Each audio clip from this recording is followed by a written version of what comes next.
How's it going, folks? Today's Sunday, September 2nd.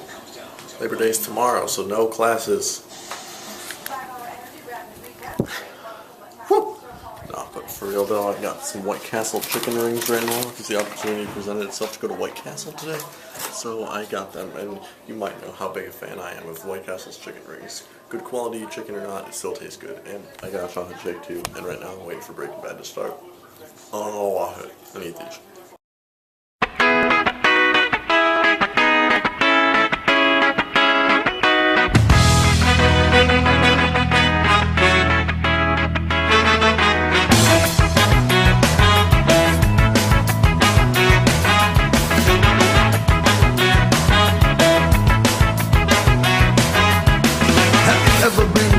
Tragedy. Look at all those birds. At least I think they're birds. Well, they could be bats, but I really think they're birds. I don't know what the fuck they're all doing there, though. Back to class today. Today was Tuesday. Labor Day was yesterday. It was pretty good. Actually, no. It was pretty boring, actually. I really didn't do anything at all. I slept late, kind of just sat around all day. Just, could have been better, but, you know, wasn't a bad day. I mean, we got classes on. No classes. So yeah, I slept late, and then of course, like, after sleeping till like 11:30 to 12:30 in that time frame, it's kind of difficult to get up at like 10:15 like I've been doing. So today was kind of hard. I was pretty tired in the morning, but whatever. It's 12:15 right now, so I guess it's a Wednesday. So I'm pretty much almost through the week, really. It's hump day already, right? But yeah. So shit. Well, I was thinking something I was gonna say. Oh yeah, that's right. My alarm was originally 10. Now it's 10:10. Like last week, I got up at 10. Now I'm getting up at 10:10. So it's the beginning of the progression towards allowing as little time as possible between getting up and the time of my first class, which is 11 o'clock every day. So it's just kind of a natural thing, I guess. Happens every year. It happened last year's. Like last year, my first class was at 11, and I think I probably started getting up at like 10:30, something like that, at the beginning of the semester. But then by the end of the semester, by fucking like April and May and shit, I was getting up at like 10:50.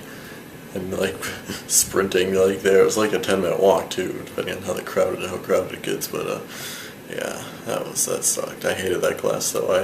So far so good. 10:10 on a nice 50 minutes or so. But watch, because in December I'll be getting up at like 10:50 to go to my 11 o'clock class. Guarantee it. Dropkick Murphys is a top-selling artist. Let's see what ooh, these prices are not hot.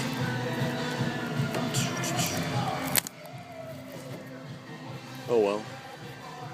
We're definitely off to Walgreens.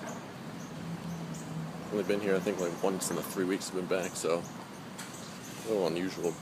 If it were last year it'd be unusual, but it's fine. We're good. Looks a lot like my old car at home. From the front it looks exactly the same, but then you kind of realize it's not quite a wagon. Whatever. Still give me some flashbacks. I miss that car. September 5th, and the Halloween stuff is out. It's crazy, but I love candy. Don't see this in Minnesota.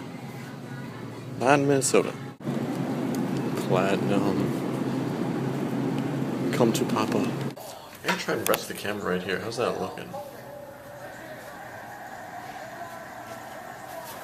Let me see how this goes. But I went to the local record store and I picked up this CD here for a good $5. My boss wants Pay Attention, which if you guys don't know who the Mighty Mighty Bosstones are, you have to go look them up. Okay, I'm commanding you to, especially if you're a fan of like if you're a fan of like Real Big Fish or like ska punk type of shit. These guys invented ska punk. Okay, so you guys gotta look them up. Also, if you're a fan of like hardcore shit, you know, like Social Distortion or like even Dropkick Murphys, go ahead and look them up because they've got a lot of those qualities too.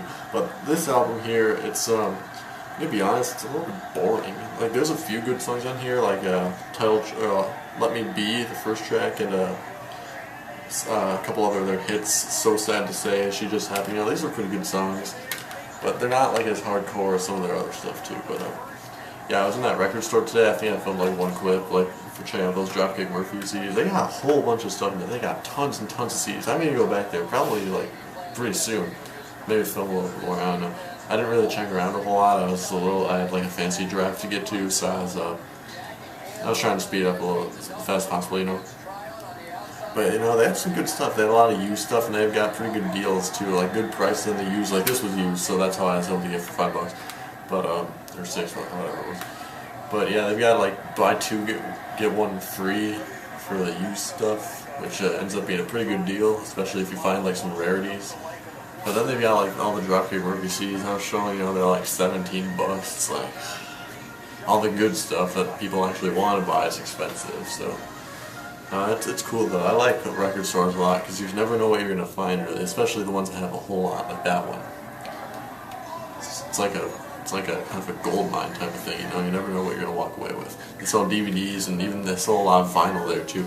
I saw Dropkick Murphys live at Fenway Park, which is a show they played. I think it was about exactly a year ago, like first like week, 2 weeks of September. There was a vinyl recording of that in that record store, and I was kind of pissed off because like if it was a CD, I would have probably bought it for sure because you can't find that shit anywhere on the internet. But I don't have any way to listen to vinyl, so basically, I guess what I'm trying to say is look up Mighty Mighty Bosstones if you never heard of them. Their biggest hit, The Impression They Get, which is in a whole bunch of movies and TV shows, and was like the song of the summer of '97. That's my intro song, alright? So I take these guys serious. So look these up. If you're a fan of music, you gotta go hit up your local record store, because it's just something you do.